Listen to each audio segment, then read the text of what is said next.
আমি ওই ব্যক্তিকে জান্নাতের আঙিনায় একটি ঘরের গ্যারান্টি দেই যে ব্যক্তি তর্ক করার সময়ে নিজের হক এটা জেনেও তর্ক থামিয়ে দেয়।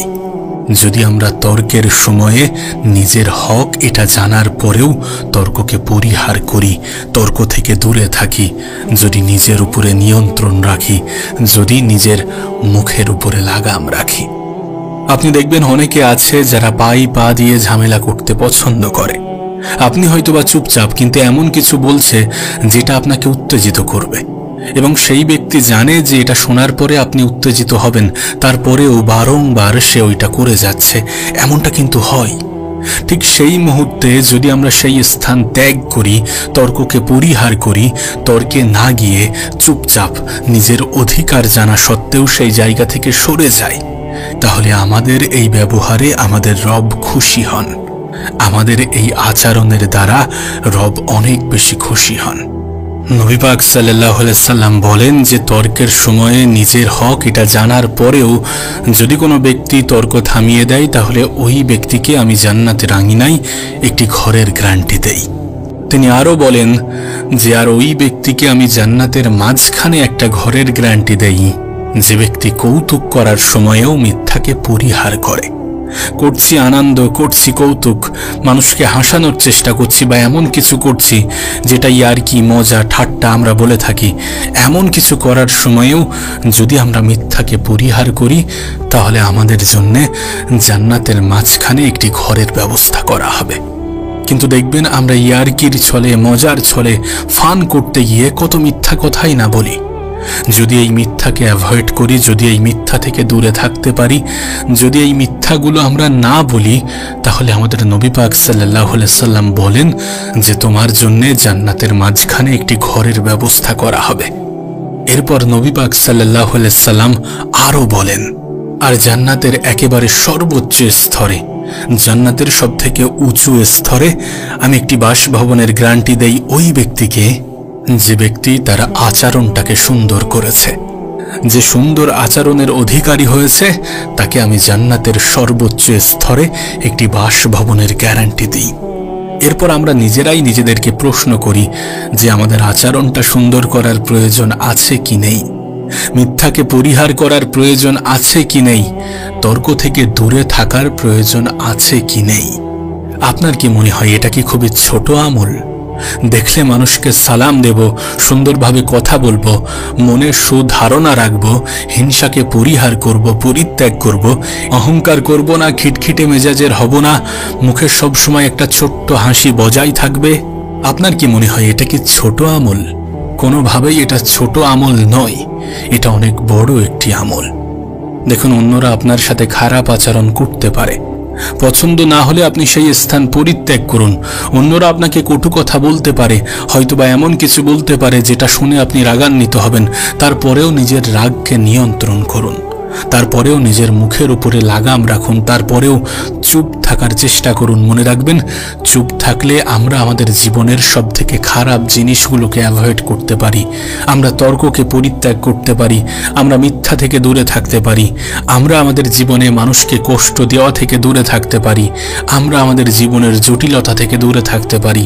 যত কম কথা বলবো তত পাপ কাজ থেকে মুক্ত থাকতে পারবো, যত কম কথা বলবো তত অন্যের সাথে সুসম্পর্ক বজায় রাখতে পারবো। যদি একটু কম কথা বলি তাহলে অন্যরা আমাদের কথাটাকে গুরুত্ব দেবে, গুরুত্ব সহকারে শুনবে। তাই আমরা মুখে লাগাম রাখার চেষ্টা করব, তর্ককে পরিহার করব, যারা তর্ক করতে চায় তাদের থেকে নিজের দূরত্ব বজায় রাখব, কারণ তর্ক না করলে মহান রব্বুল আলামিন আমাদেরকে পুরস্কৃত করবেন।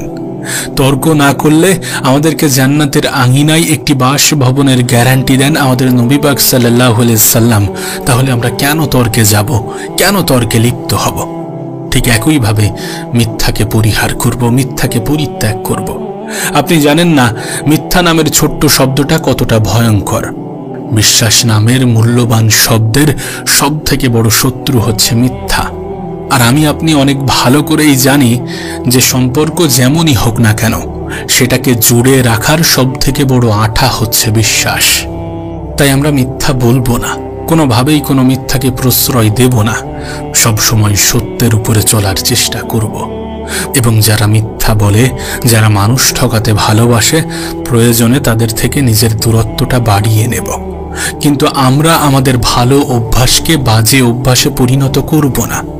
আমাদের চেষ্টা করতে হবে যেন কৌতুক করার সময়েও, যেন হাসি মজা করার সময়েও, যেন ফান করার সময়েও আমরা মিথ্যা না বলি। আমরা আমাদের জীবনে মিথ্যাকে শত্রু মনে করি।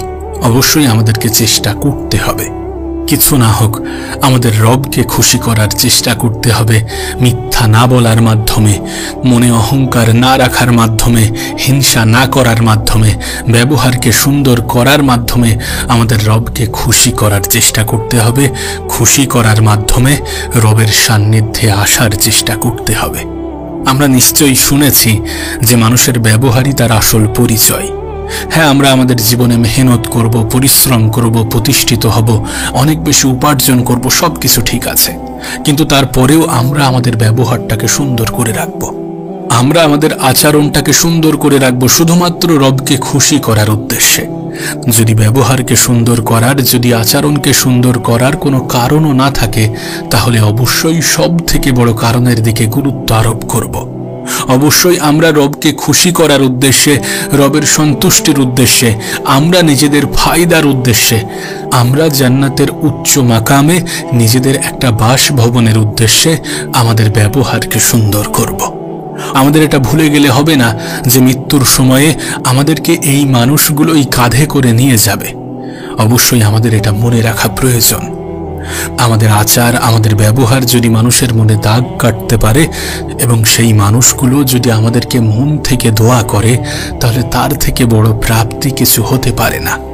মনে রাখবেন, এই পৃথিবীতে অর্থ উপার্জন করা যতটা কঠিন, তার থেকে অনেক বেশি কঠিন মানুষের ভালোবাসা পাওয়া, মানুষের দোয়ায় নিজেকে শামিল করা। আর আমাদের ব্যবহারই পারে, আমাদের আচরণই পারে, আমাদের কথাবার্তা, আমাদের চিন্তা ভাবনা, আমাদের চলাফেরা, এগুলোই পারে মানুষের দোয়াই আমাদেরকে শামিল করতে। আবারও বলছি, অন্যরা আপনার সাথে বাজে ব্যবহার করতে পারে, কিন্তু আপনি তাদের মতো হতে যাবেন না। অন্যরা আপনাকে কটু কথা বলতে পারে, কিন্তু আপনি তাদের মতো হতে যাবেন না।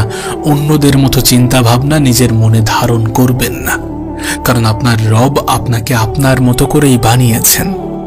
সর্বোপরি একটা কথাই বলবো, যে যতটা সম্ভব আমরা খারাপ জিনিসগুলো থেকে দূরে থাকব, যতটা সম্ভব আমরা ভালো কিছুর সান্নিধ্যে আসার চেষ্টা করব, যতটা সম্ভব আমরা আমাদের জীবন পরিবর্তনের কারণ নিজেরাই হব, যতটা সম্ভব আমরা মিথ্যাকে অ্যাভয়েড করব, হিংসাকে অ্যাভয়েড করব, যতটা সম্ভব আমরা অন্যদের সাথে তর্ককে পরিহার করব, এবং যতটা সম্ভব আমরা আমাদের ব্যবহারের মাধ্যমে আমাদের রবকে খুশি করার চেষ্টা করব।